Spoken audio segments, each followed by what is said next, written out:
Hello and welcome back to another episode of Opinionated Lushes, Books and Booze, where we bring on an indie author, let them read a little bit, talk about their books, and get to know about writing in general. So I'm going to pass it off to Dawn so that she can introduce this week's author.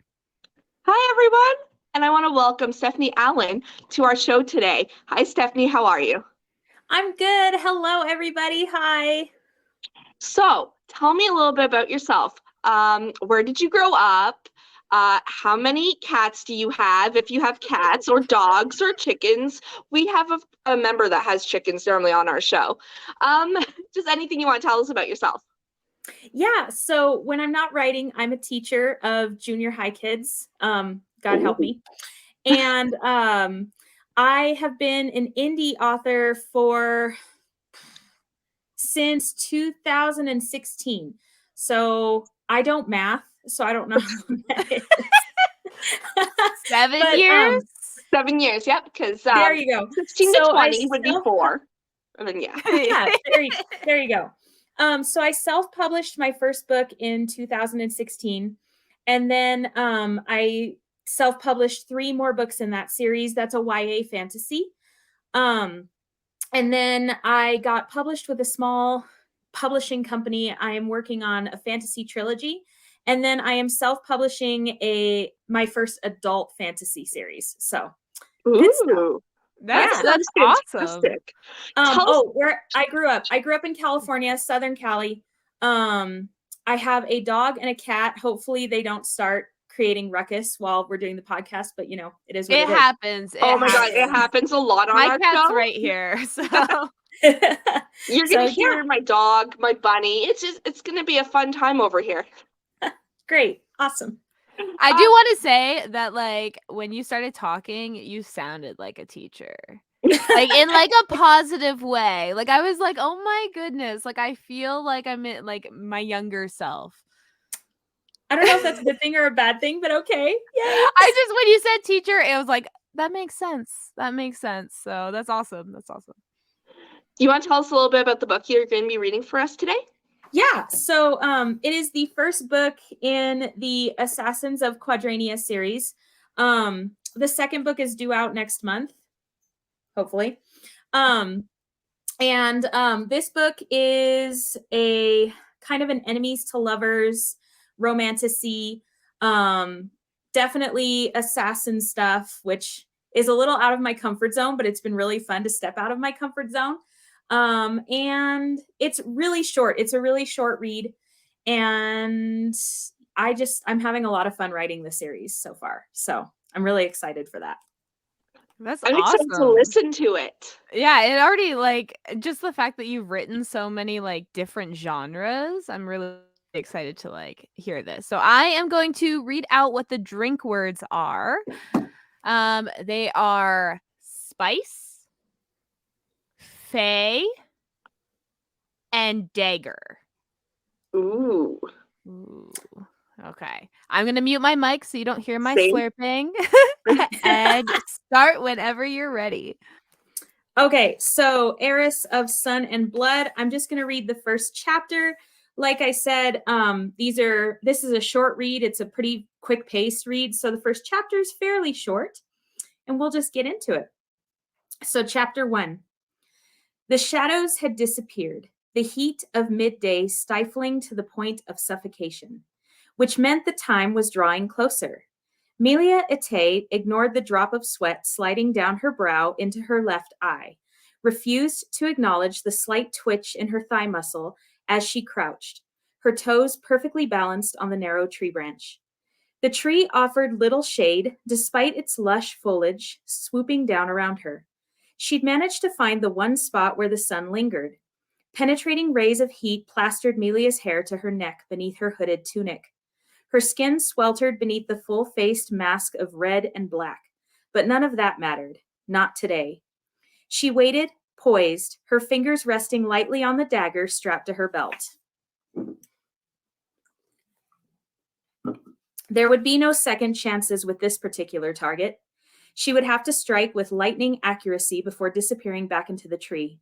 A lethal shadow heard and seen by no one. Melia did not allow past inaccuracies to filter into her mind.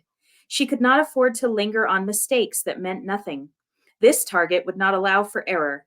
This target would fight back, was trained by one of the greatest swordsmen in the kingdom.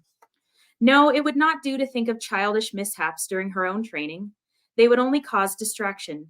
She closed her eyes, inhaling the stale air that filtered through her mask. Her thigh twitched once more, almost as if Melia cocked her head as the caw of a crow reverberated through her hood. Her muscles tensed as the jingling of a bit and the clopping of hooves on stone sounded from the northeast. Her gloved hand gripped the hilt of her dagger tightly, carefully inching it from its protective sheath. You don't realize how much you put a word in the book until you have to drink to it. She was careful to angle it away from the sunlight, keeping it pressed against her tunic. The hooves clip-clopped closer. A cheery whistling tune sounded over the rhythmic drumming. The target must have been confident in his ability to defend himself if he gave zero cares about stealth, or refused to believe in the necessity of bodyguards. Of course, he was a threat in and of himself. Melia ignored the faint twist of her lowest gut as she rested the fingertips of her right hand against the branch, her left shifting the dagger away from her body. A curled viper on the verge of striking. She could see the target now, a broad-shouldered man sitting atop an onyx horse. Beautiful creature. Perhaps she would claim the animal for herself when the deed was done. No, that was foolish thinking. Leave no trace. That was their first rule. Leave no trace. Melia gritted her teeth as the target seemed to move at the pace of a desert slug. She watched the horse's ears flicker in different directions, its senses picking up the rustling of a squirrel in a neighboring tree, a twig snapping somewhere to the east, another caw of a very impatient crow. She swallowed the growl that rose to her throat. Inconsiderate prick. She'd chew his ass out later. Her blood tingled as the target trotted closer and closer, inching along the paved path at a leisurely pace. Soon. Leave no trace. Melia kept her eyes open, focused, as she sucked in a slow, cleansing breath. She released the tension in her chest, her stomach, her mind as she gauged the distance. And then she leapt. Her speed rivaled that of the great sandcats that prowled in the darkness. Her dagger slashed through the air once, twice, 3 times as she landed in a crouch beside the now panicked horse. A deep cry erupted from the man atop the mount, followed by a gurgle and a wheeze. She smirked behind the mask as the heavy body toppled from the saddle, landing with a wet thud against the paved path. The horse squealed and bolted, its hooves a distant thunder. Melia shoved down the remorse and let the animal run. It would either find its way home or find a new owner. It made no difference to her. With practiced fluidity, she approached the man that lay upon the stones, blood flowing from between his fingers as he pushed against his throat. His blue eyes widened as he took in her masked figure, recognition flaring in his pupils. His mouth opened and closed as his pale skin whitened to the color of wax. Another bubbled gurgle rasped from his savage windpipe. He didn't seem to notice he was bleeding from his chest and his arm. Colin Alexander. Melia's voice was low and gravelly, subdued by the mask she wore with pride. You are hereby executed for your crimes. May your death be swift. She grinned as she crouched next to his head, though he could not see any facial expression. And may the king of the inferno welcome you into his kingdom. His mouth opened and closed in a soundless plea as she went for the final blow. A clean jab right through his crystal blue eye. Her signature ending strike. Yanking her blade free, she ignored the spurt of blood that showered her clothes, her mask, the body's convulses as it released its dark soul. Remembering the path she'd taken up the tree earlier, she nimbly leapt up into the branches, once again allowing the foliage to shield her from sight. And then she waited. That is chapter 1. Woo! We love a strong female character. Hell yeah, we do. I think you have to be the first author who's actually drank in the middle of their reading as you were going. They normally wait till after, but I was so impressed with that. I was like, fuck yeah. Yeah. I figured I might as well do it. No, it's Might as good. well. Join us. Yes. One of us. Us. One of us. So you mentioned like you were a teacher and you first self-published in 2016.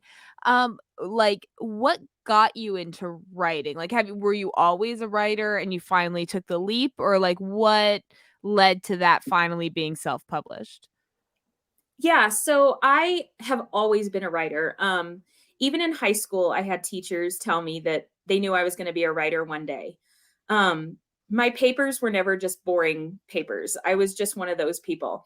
Um, and I had ideas in my head for a really long time that I would sort of start to write and then not. And then when I moved to Kentucky in 2014, um, that was when I kind of got my creative flow going. Basically, I lived in an area where there was this really cool pirate's cave. And I visited there one time because I was curious about it, because everyone talked about it. And I got the idea for the Portal Fantasy that was my first self published novel.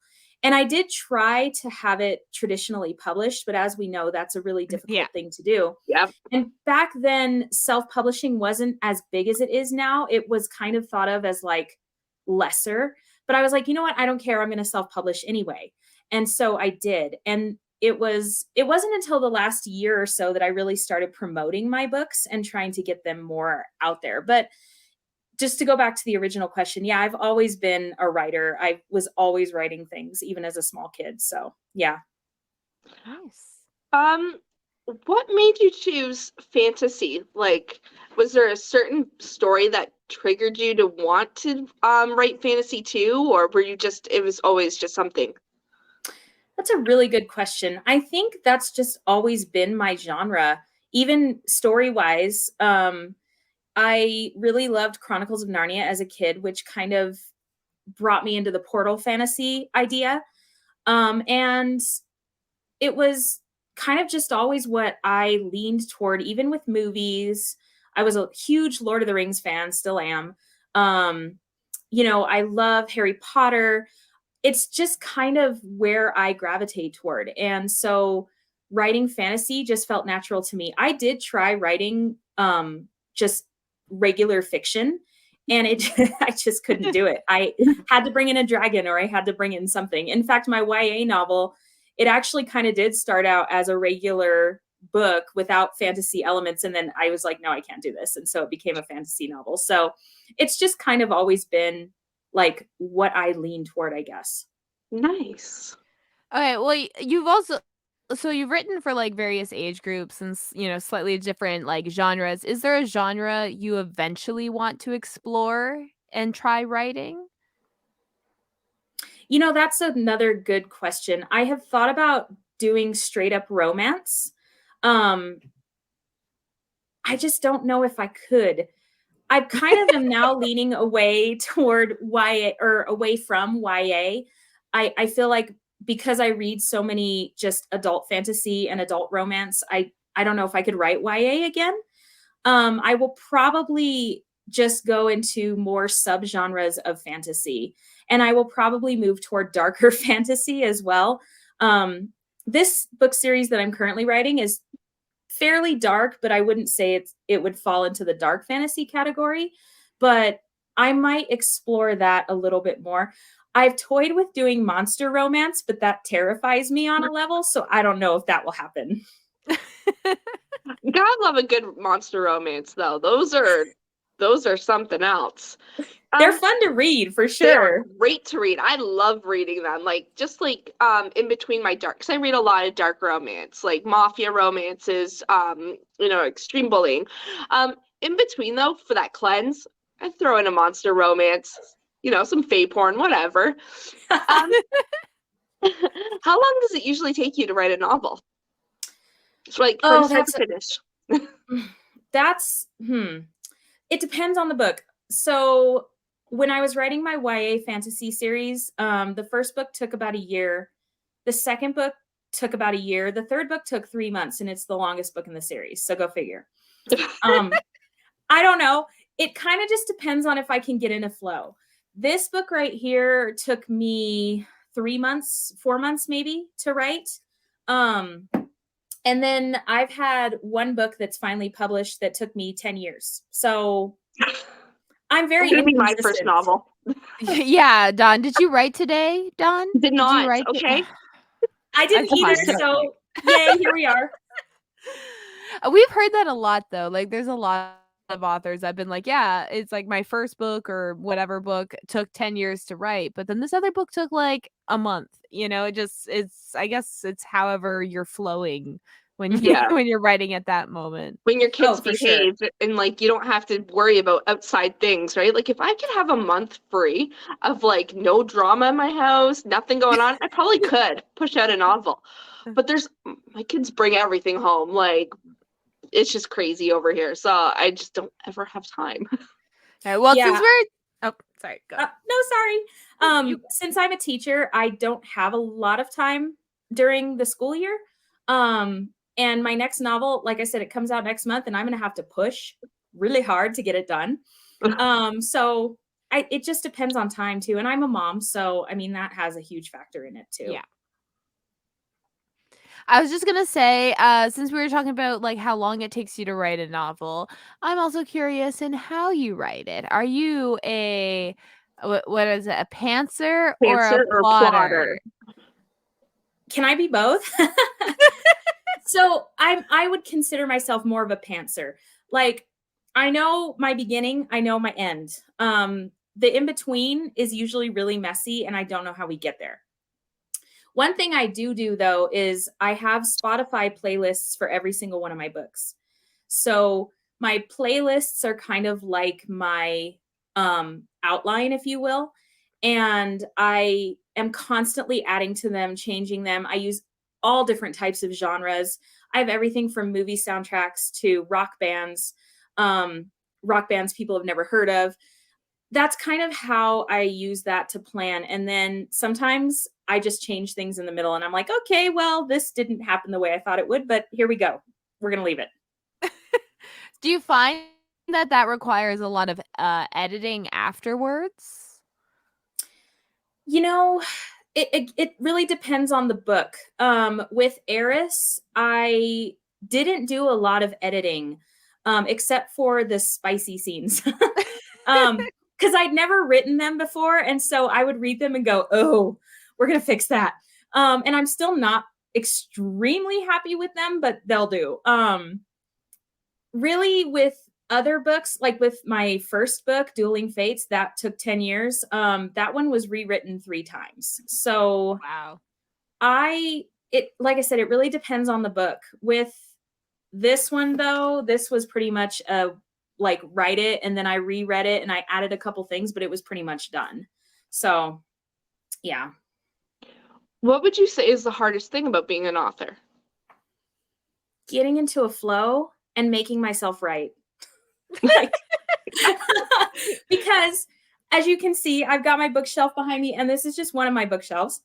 I love to read, and I'm teaching. So I'm reading the books that I'm teaching at school. And on top of that, like I said, I'm a mom. I have, other things that I'm obligated to do. And so it's forcing myself to actually sit down and write. A lot of times I have to set a timer and do writing sprints, even if it's just like 10 minutes. I'm like, okay, I need to sit down and just write for 10 minutes. I don't care how many words I get in. I just need to get it done. And then usually once I start doing that for a couple days, I find that I get into my flow. But actually starting that is really hard when I haven't written in a while. No, It's that makes funny. sense. Yeah, well, I was gonna say, like, that's not the first time we've heard that either. Like, it's like the writing that's the hardest part about being an author, the job. Well, yeah, Yeah, because it's all up here, but Mhm. getting it onto the computer is a totally different thing. And it's like, I wish I could just take it and just bleh, and it's there and done. Because I literally, when I am writing, I see it play out in my head like a movie. But actually sitting down and getting it out is like such effort. Sometimes I'm just like, it's not worth it today. It's just really weird. Um, have you ever like who is your favorite author? Oh, I knew you were going to ask me that question. Um, okay, so it depends on what age, Stephanie, you're asking, because when I was in college, it was Stephanie Meyer. Yes. Yes, it Like was. She forever. when you mentioned soundtrack for your books, that was the first person that popped in my head. I was like, "Ah, Stephanie Myers. She does that. She does that." Right now, I would say it's between Sarah J. Maas and because I love me some Reeson. No one can tell me otherwise. If he appeared today, I would go with him. And I really like an indie author called Rebecca F. Kenny. I have one of her books. Yes, I absolutely adore her. The first book I read by her was A Court of Sugar and Spice, which came That's out. the book I have. Yeah. Oh my gosh, I was done. I was like, I love this woman. I need everything that she wrote right now. I also really like Colleen Hoover. If I'm in the mood for like tear my heart out and throw it across the room books. I have so many. I love Holly Black. I love some YA authors nobody's or very few people have heard of, like Cynthia Hand. But if I had to pick an absolute favorite right now, I would say Rebecca F. Kenny is like my bread and butter. No, she's fantastic. I actually have one of her books. Have you read The Fourth Wing yet? It's going around everywhere, and I've yet to read it, but I want to, just because they're doing some really good marketing with this book. Like, I'm not really into fantasy anymore. I used to. But now I kind of want to get back into it just for this book. I have not read that one yet, but if you saw my TBR, you'd be like, oh my God, you're never going to finish this TBR. So. Yeah, mine's pretty bad too. I'm not going to lie. Mine's pretty bad. Yeah. Yeah.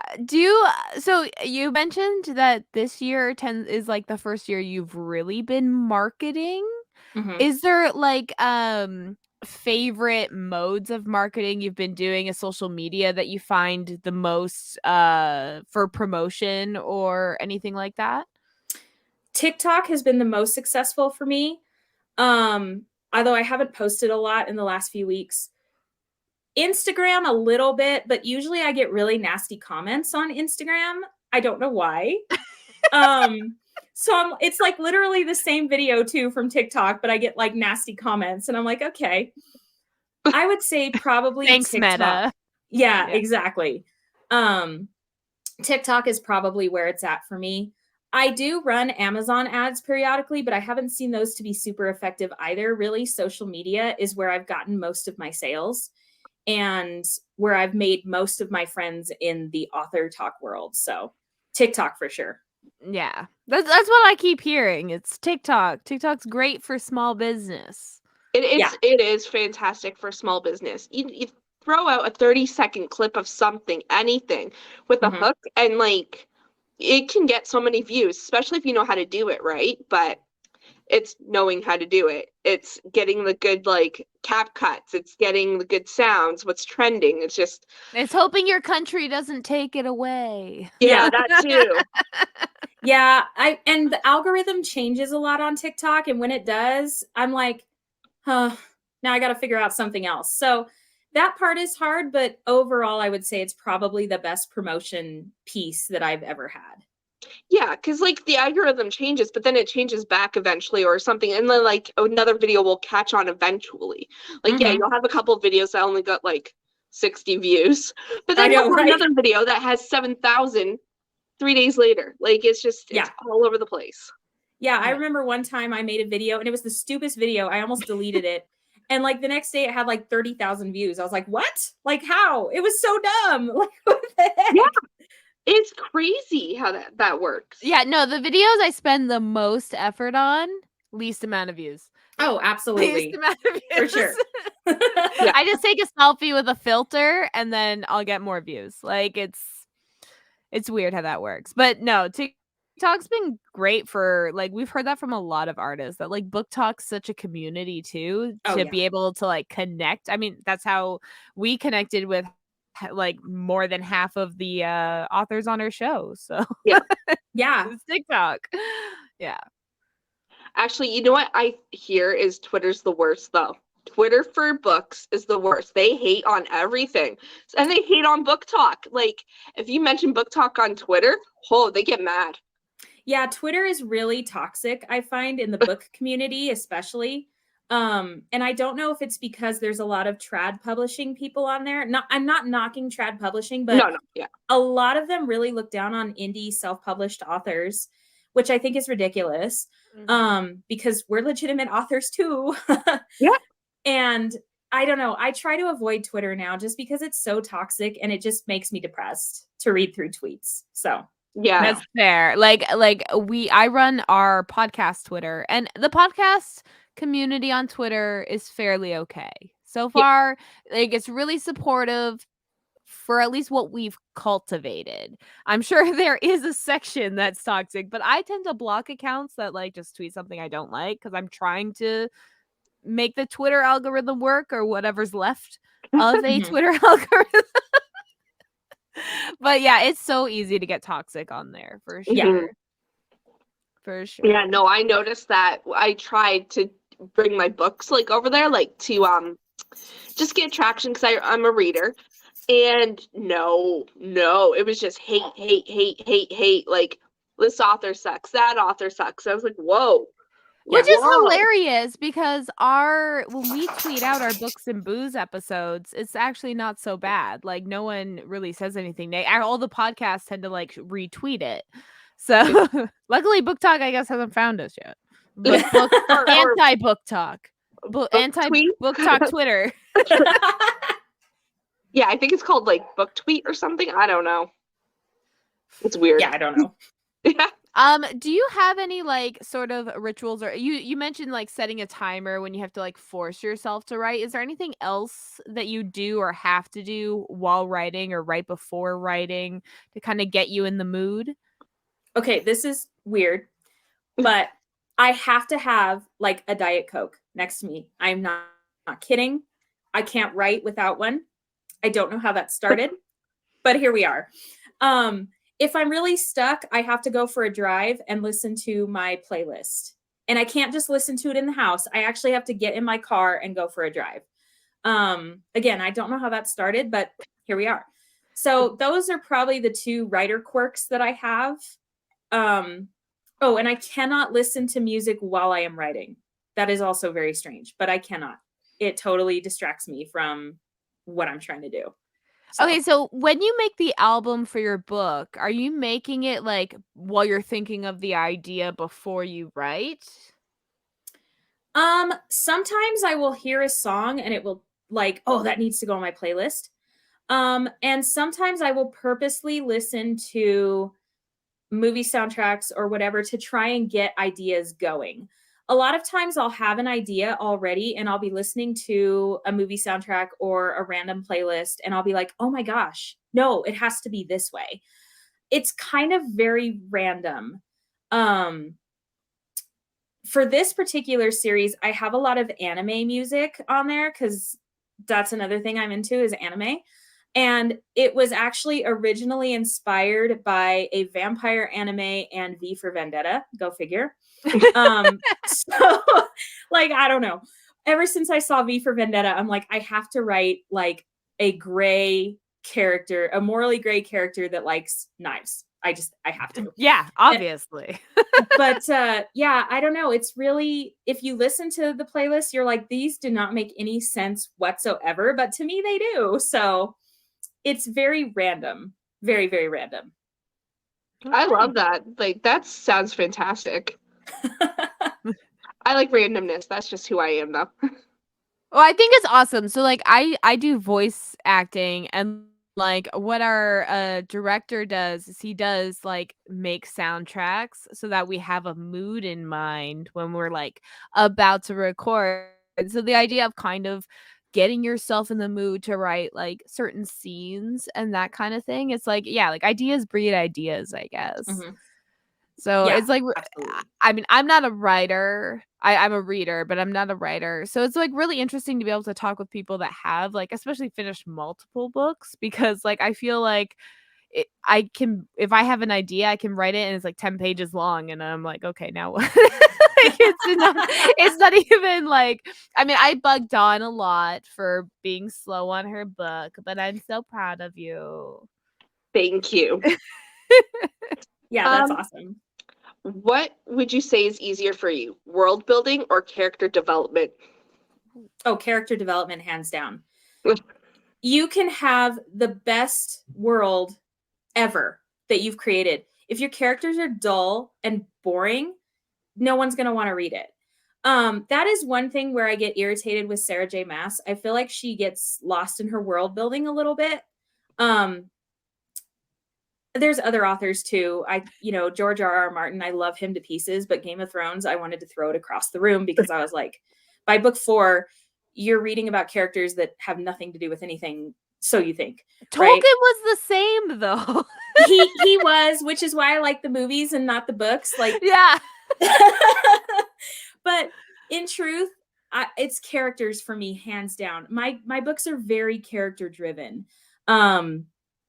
They just always have been, because to me, that's the core of the story.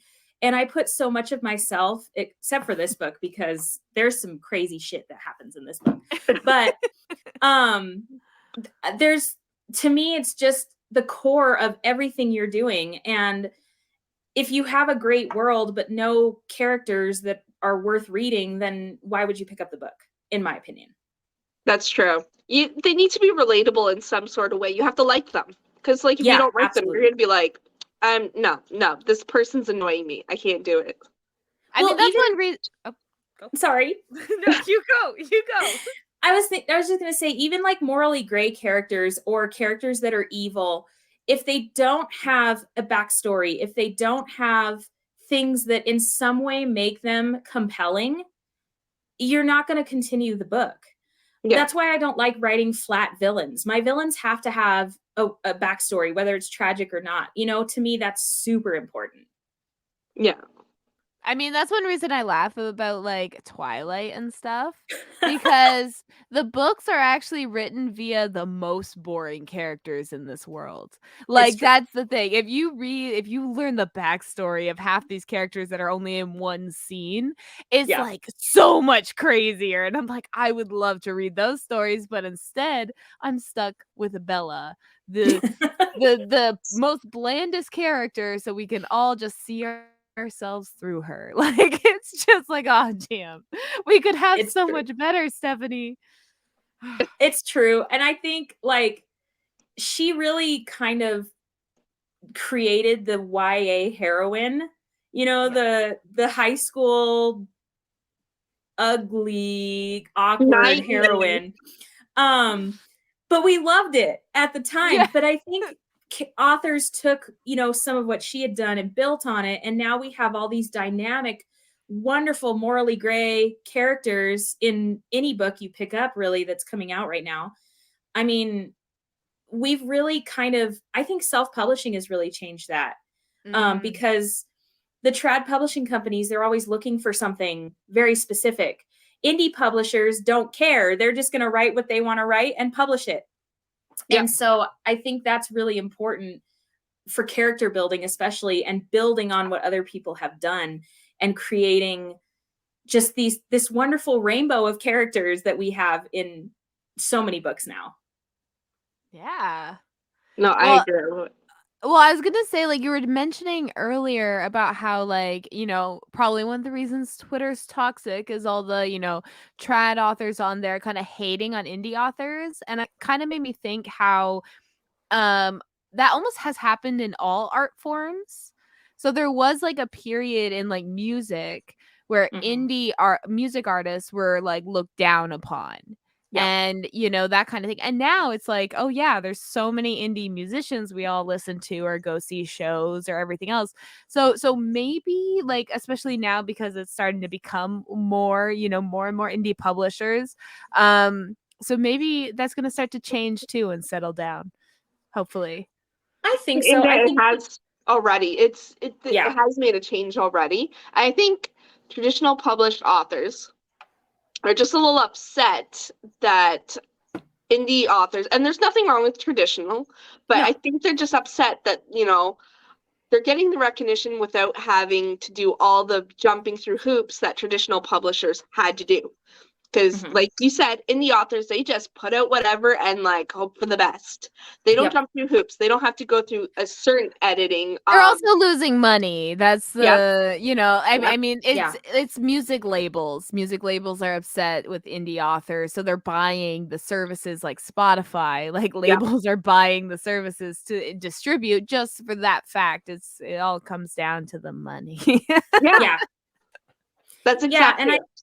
I think too, I think TikTok was a huge factor in launching indie people, music, books, art, whatever it is.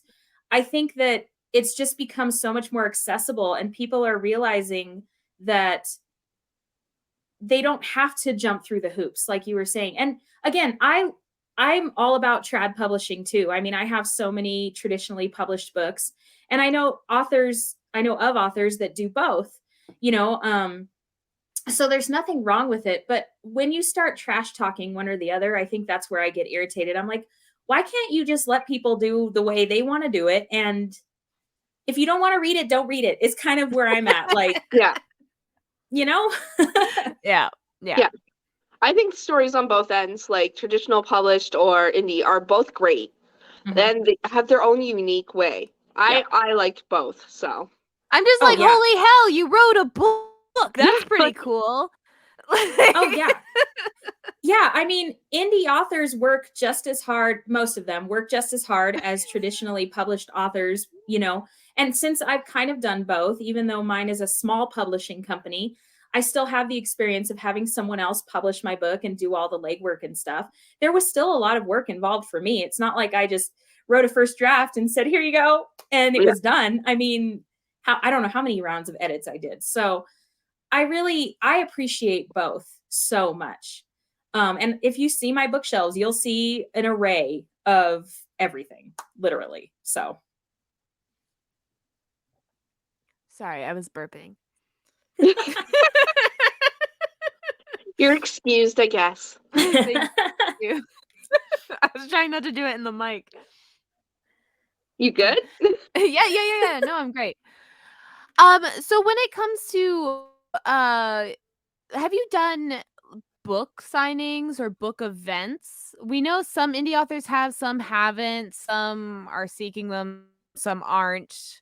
Do you stick to strictly just marketing online or I would love to do more events. Unfortunately, where I live, there's not a lot of opportunity for that. Um, and with me being a teacher, I am pretty limited with my time. So I really try to stick to social media. And then I do have an Etsy shop where I sell signed copies of my books. But in truth, what I would really love to do over the summer, especially as we're coming up to that, is try to find more opportunities to do. I know our library does book signings for indie authors. Um, and I think there's a couple other places. Barnes and Noble is really picky. I've tried. And they're like, no, unless you've sold this many copies, we won't have you in our store. Okay, fine. Mm. But I would really like to seek out more opportunities to do like meet and greet type things. And I know there's a lot of author cons that are going on now. And so when those pop up in my area, I definitely want to be involved in those. So right now, a lot of social media moving toward more in-person stuff, I think. Nice. Nice. I actually do have another question. Sorry, Don. You Oh, yep, can go. hold on one second. Just because we were talking about the teacher thing, you said you were moving into more like adult Mm-hmm. fantasy romance and then Mm-hmm. eventually dark fantasy romance. And Yep. I'm assuming you use your real name. Do you Mm-hmm. think eventually you might release under a pseudonym, or do you think you'll just leave it as your real name? And do you think that would have like if students or parents of students found those, do you think that would be a issue? So it's already happened. Okay. My Well, just because I know, like, the history of, like, judging teachers based on what they do yeah. outside their job, it's ridiculous. I think it's ridiculous. I think you should be able to write whatever you want and teach your students So separately. But this is how I handle that. So of course, students are nosy. They found my TikTok. Um, and that was a fun time, by the way. oh Um, god. and you know, this is what I will tell anybody that questions me. I was an author before I was a teacher. And so for me to use a pseudonym, I did think about it. I really truly did when I wrote this series. But at the end of the day, I was like, you know what? I'm just going to put my name on it because I'm proud of what I'm putting out there. If and I'm not saying anything against authors that use pseudonyms like or pseudonym. Gosh, I can't think. It's Pen fine. Yeah. names. Other We'll just say names. Yeah. Other pen names. If they use a pen name, there we go. Yeah. Authors that use pen names, go for it. Like I don't knock anybody that does that. But for me, I really am going to just put myself out there as like, this is my work. And I told my mother not to read this book. I don't think she has. And I, for my students, because I teach 7th graders, I do have my YA books at school so they can read those. And they've asked me about this one. I said, no, it's not coming into the school. What you do with your parents, with your money, that's on you. But frankly, I'm really not worried about people finding out. If they want to come at me for something I wrote, I'm like, okay, well, then why don't you go write a book and then you can, do whatever you want to do. Like, I just feel like I'm going to own whatever I do. And that's just my personal motto. So. No, I love that because I do think like teachers are unfairly judged for what they do outside of school hours, especially for like the hard job it is. Like, you know what? I'm surprised you're all not alcoholics because I would be able to Yeah. be like justified. Yeah. As long as they're drinking outside school hours, I don't care. Like, that would. Yeah, it does get a little ridiculous, and especially now teachers are under a lot of scrutiny, especially in our state. But like I said, I'm just going to own what I do, and I'm not going to get fired. Let's be real, because there's a teacher shortage. So fire me and then rehire somebody else. Good luck with that. You know what I'm saying? Yeah. Come at me, bro. Come at me. Like, pretty much.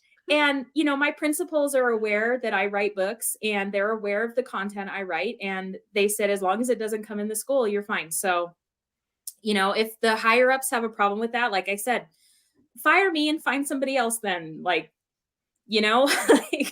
so no, that makes sense. It is a little ridiculous though, how much scrutiny we come under for things we do outside of our job. Like if I were a secretary somewhere, nobody would care. But if I'm a teacher, it's like all of a sudden you're under a microscope, and that is a little ridiculous, but that's a conversation for another time. Yeah. No, I was We'd just have thinking... to do a history lesson on the history of the teaching profession. Like they couldn't get married and stuff, like it's always been a thing to overjudge teachers. And especially female teachers. I hate to put that out there, but especially. So I was just like curious to like that dynamic because I was a little worried about it at first, and that's why I did consider a pen name. But honestly, at this point, I'm just like, no, I'm gonna have all of my books so that everybody can find my books that I write under my name. Good for you. Yeah. Good for you. That's awesome. The question I was going to ask is, do you have ARC teams for your books? I don't. I thought about it, but it's so hard to find people that will actually commit to it. I tried it with a couple of my books and I literally had nothing come of it. And so for me, I just put it out there. I do have beta readers who read it as I'm writing it and tell me, "Ooh, I really like this," or "Ooh, fix that." That's a little cringe. Fix it. Like, okay. But yeah, I just personally don't find that it helped me very much. So I don't. No, that's everyone's prerogative, right? Like, that was my next question about beta readers. I was like, if you don't have ARC, do you have beta readers or some sort of team, Oh yeah, I have a core team of beta readers that I trust to be honest with me in a good way.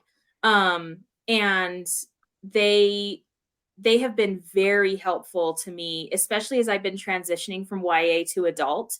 It's been really helpful to have them read it. And when I first started writing the book, they were like, it sounds a little YA, fix it. And I'm like, okay. And so I do find that feedback to be extremely helpful. But that's about the extent of that for me. Yeah. Okay, so speaking of your transition to adult and you did kind of touch on like you had trouble kind of writing your first sexy scenes, you had to rewrite them a couple times. Yeah. How was that experience? Like, is it based on anything? No, you don't have to answer. But, just, how was it transitioning into having to write that sort of content? It was definitely a stretch for me personally. I felt so weird writing my first scene. I was like so embarrassed by it, and I don't even know why. But I told my beta readers, I was like, "This is horrible.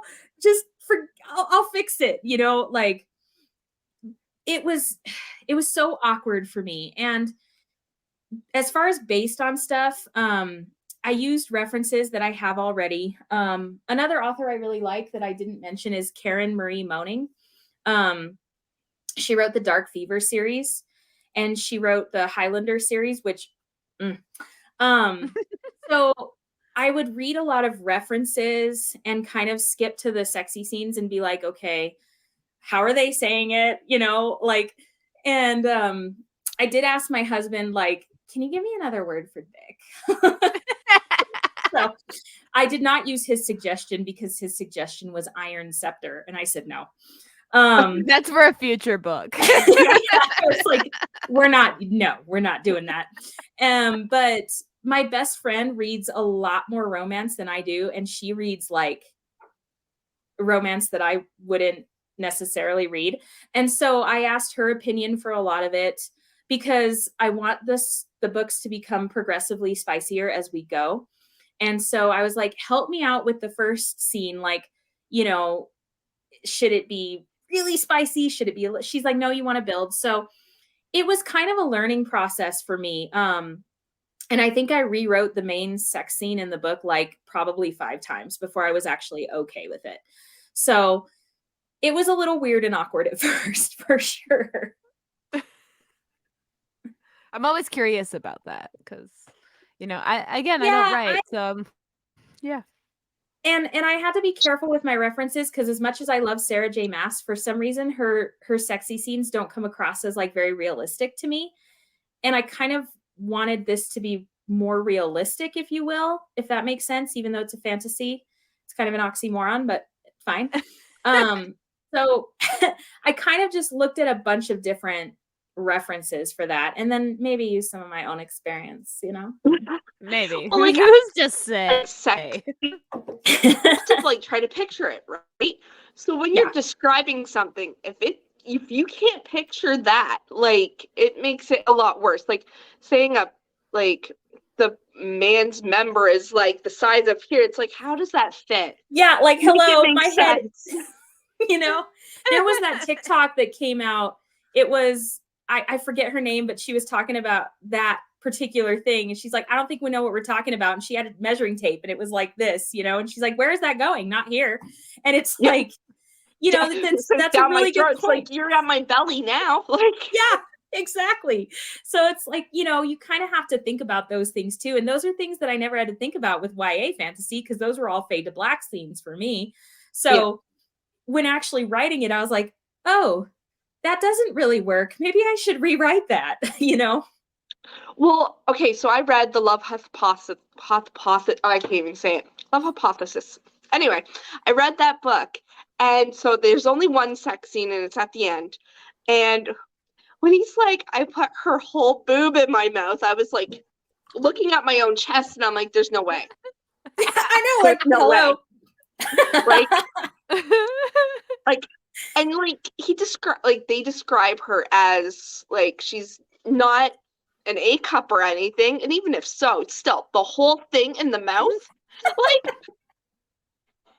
no, that's not sexy. Like, no, and that's the thing for me. Like, that's things you have to think about. That sometimes you read sex scenes and you're like, I can't even figure out how that would work.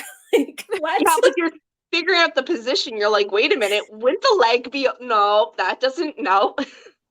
I know, and that's another thing. I love those TikToks where people like read sex scenes and then they try to like act it out, and they're like, I don't even know how to do this. Like, how does Oh that yeah, even the white work? shoes ones where they have like the fivesome or whatever, and they're putting the girl and they're like, hey, now the guy has to go here, but the other guy's like underneath. Like, how does Yeah. that? Yeah, exactly. It's So great. I love that. it's fun research though. Let's be real. True. Some things Google should not be seen. It's true. That is true. Yeah, it was really interesting researching assassin stuff because I'm like, I'm gonna get red flagged and have the FBI at my door. You have to write in parentheses every time in Google just for a book. Like, Yeah, so they know. exactly. Completely. Yeah. Book research on. Yeah, exactly. Okay, well, ending on sex seems about right. I'm out of questions. I don't know if you have any more questions. Oh, Dawn. I'm good. I think I asked everything. Awesome sauce. Feel if you want to plug your book and any of your socials, we do. If you're all watching our YouTube, we have the link scrolling below, but all the links will be in the description of this episode wherever you are listening. So feel free to plug away. And thank you so much for having me on. This has been so much fun. Like, I can't even tell you how much fun this has been. No problem. We were so glad to have you on here. Thank you. Yeah. And you said a book was coming out next month? Yes. So it is going to be called King of Ice and Misery, and it will be available June 27th. And it's available for pre-order right now. So.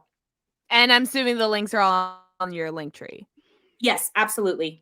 Yep. Perfect. Which is what's scrolling below. But we just want, yes. I want to make sure people know where to get all your books. Oh, yeah. Yeah, they're all on there. So where to find you, you know, like they have questions. Yeah. Well, thank you so much.